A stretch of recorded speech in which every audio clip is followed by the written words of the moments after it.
Could I invite, I don't know if Helen Broughton has arrived. No?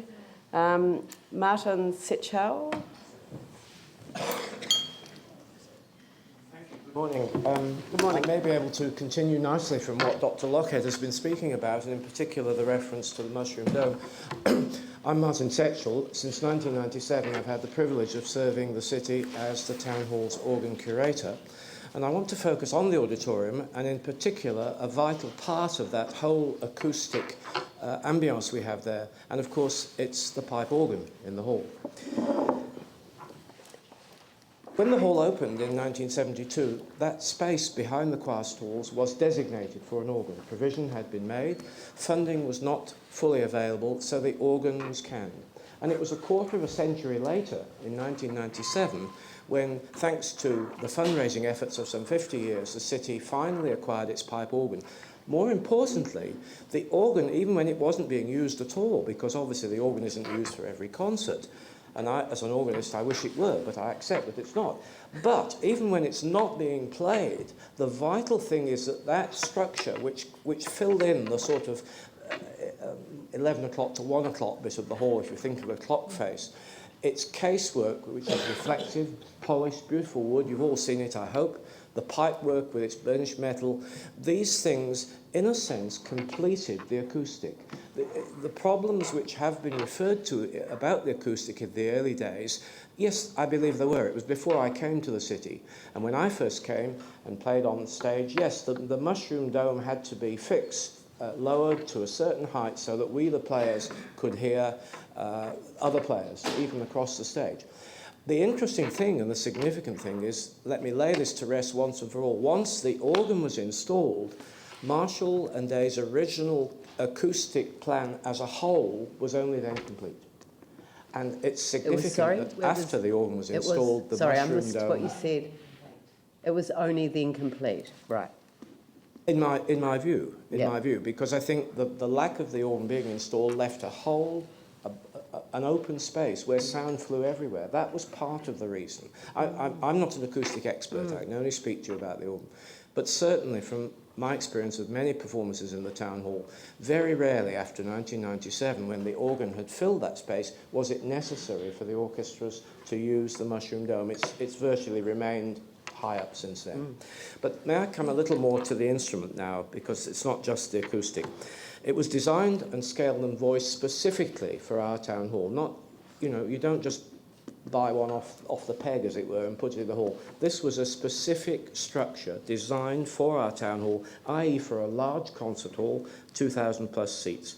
It's part of the structure. It's firmly part of the structure. It's a continuation of the wall. It's an integral part of the auditorium we have.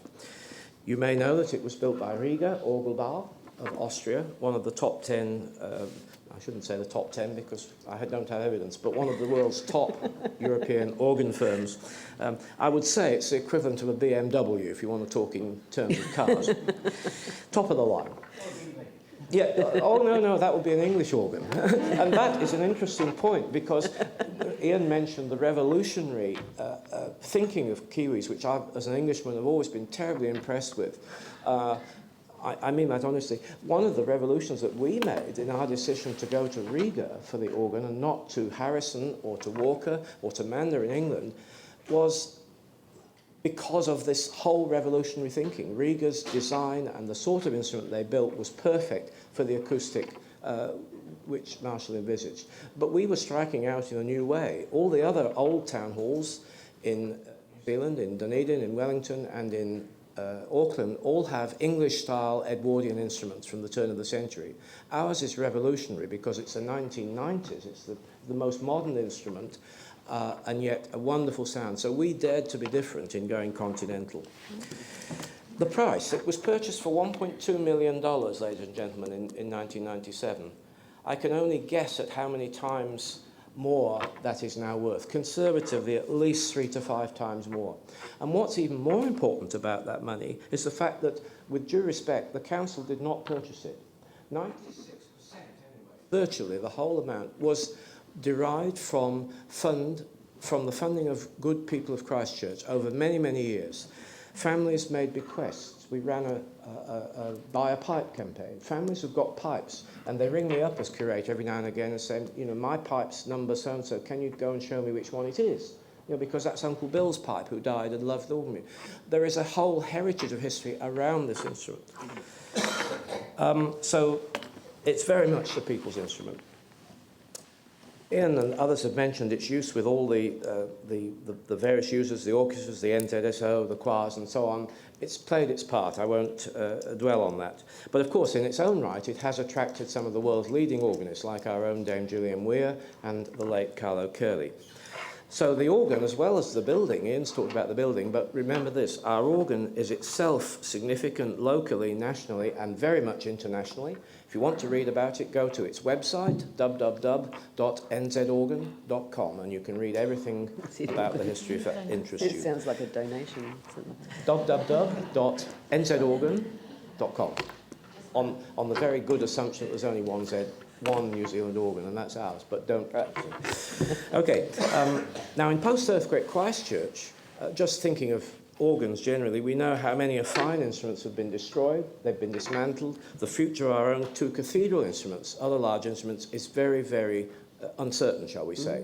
Therefore, if this organ was important before the earthquake, it's even more important now for the city as in its own resource.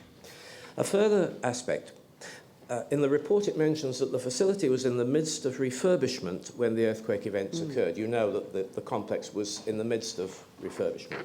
This also applies to the organ. Major additions were being carried out by Riga in the very week of the earthquake. They were just at the end of this. The reason for that was that the trust, which I'm, as organist, ex officio member, the Friends of the Christchurch Town Hall Organ Charitable Trust, it's a registered charitable trust, it's funded and supported the organ since it was installed. We were left a generous bequest of about $500,000, and we put that towards improving, adding new colours to the organ, which weren't there before. Think of it as adding new colours to the paint box we didn't have before. Those were installed. Of course, sadly, we've never heard them. They've never been used because the earthquake intervened. But they're in there. They're ready to go once the organ is restored. The City Council, as you should know, I hope, commissioned Riga, the Beadles, to visit and inspect the organ. You were given a report, a full report, in November 2011. I'm sure the staff have shown that to you. Wendelin Abel confirmed that his quote was, "The earthquake damage to the organ is unbelievably minimal. There is nothing which can't be repaired or restored, and only a few pipes need to be replaced." All the organ builders and international experts have advised us that it's far best to leave the organ in situ during the restoration, not remove it and take it somewhere and store it and bring it back. That has hazards and dangers of its own. Sure, there are some risks of leaving it in the building, we know that. But to prevent damage, the organ has been encased thoroughly, very carefully by the builders in conjunction with Riga's exact specifications to protect it whilst restoration takes place. Of course, the main reasons for not moving it off-site are, apart from security, are horrendous costs. You imagine how long it takes to disassemble a huge jigsaw of an instrument like that, the cost of storing it in a large warehouse for how many years, and then even greater, the cost of reassembling it. Those costs are significant, probably in the region of over $1 million. So to sum up, the organ's an integral part of the auditorium, and it's acoustic. It's a little part of it. I wouldn't claim it's the main part, but it is part of it. It did complete the auditorium acoustically. It's part of the building. Therefore, restoring the building with the organ inside it is the only way we can be sure we will retain what we know we have. Whether it's one of the best 10 in the world or amongst the best 10 really pales into insignificance. It's the fact that we know what we've got. It's the devil we know. Any thought of building another one risks the fact that we will not replicate it, quite apart from the question of size. I have personal experience of performing in some similar halls, in the Esplanade Hall in Singapore and in the Hong Kong Cultural Centre, which have organs. I've been invited to play them, and I always come back and think how lucky we are in Christchurch with our, and I tell you that sincerely. So, Please, we've been without a large concert hall for 4.5 years. Please don't delay further. Please accept the recommendations of the report and the unanimous vote of your previous council and confirm to proceed with the repair and restoration of the Christchurch Town Hall Auditorium. Thank you. I'm sorry I've only left a minute for questions. That's all right. Questions? Pauline? The comment, what an education that was. Thank you very much. Yeah. I actually was even wondering where is the organ? Is it still in there? I know. Yeah, it is. It's in case. We've been Many inside. people ask me that, and I spend a lot of time, my job is to liaise between council, between the public, between the Friends Charitable Trust, of course, and many people ring me up and say, I'm so sorry, the organ. They think it's been destroyed because we've heard terrible, tragic stories of organs being...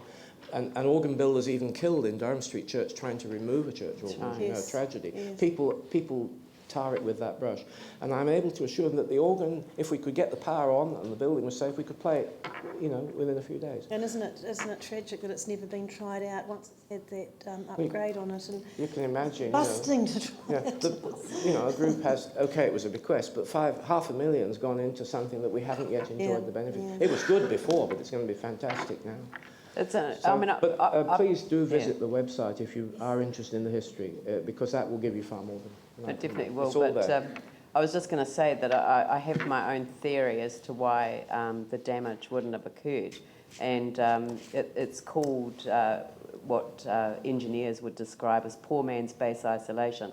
The land was just so rubbish underneath it that it couldn't transmit the strength of the vibrations up into the building, which is why the only damage inside the building is lateral spread, not shaking damage. Sure. So, we've been to have a tour of it, and certainly was an eye-opener to me. Mayor, it's part of that horseshoe shed. It's part, as you know, it's high up, it's on the wall. The damage was suffered by instruments stored in the basement, our grand pianos and so on, because of the water. The organ, right. because it's higher and because it's structurally a part of that inner wall, was really fine. And that's why Abel, when he came, I drove him to the city and he covered his eyes when he saw our destruction. And he got in the hall and he almost cried with relief. Yeah, no, because he's lost an amazing. organ elsewhere in the world through an earthquake, Yeah. So, there we go. Right. All right. Well, thank you very, very much. And Thank you thank you for your passion too. Love it.